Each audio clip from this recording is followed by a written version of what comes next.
এই জেনারেশনের রক্তের উপরে দাঁড়িয়ে ইমোশন নিয়ে খেলার চেষ্টা করেন।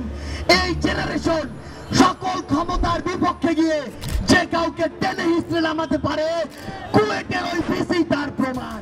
সার্জিস আলম তার কর্মকাণ্ডের কারণে বিভিন্ন সময় সমালোচনার শিকার হয়েছেন। এবার হাইকোর্ট সম্পর্কে বিরূপ মন্তব্য করায় জাতীয় নাগরিক পার্টি এনসিপির উত্তরাঞ্চলের মুখ্য সংগঠক সার্জিস আলমকে লিগ্যাল নোটিশ পাঠানো হয়েছে। বিএনপি নেতা ইশরাক হোসেনের শপথের রিট খারিজের পর ওই স্ট্যাটাস দেন তিনি। পোস্টে তিনি লিখেছেন, মব তৈরি করে যদি হাইকোর্টের রায় নেওয়া যায় তাহলে এই হাইকোর্টের দরকার কি? এই স্ট্যাটাসের পরেই আইনি নোটিশটি পাঠান সুপ্রিম কোর্টের আইনজীবী জসিমউদ্দিন। নোটিশে সুপ্রিম কোর্টের রেজিস্ট্রার জেনারেলের মাধ্যমে প্রধান বিচারপতির কাছে লিখিত ও নিঃশর্ত ক্ষমা চাওয়ার আহ্বান জানানো হয়।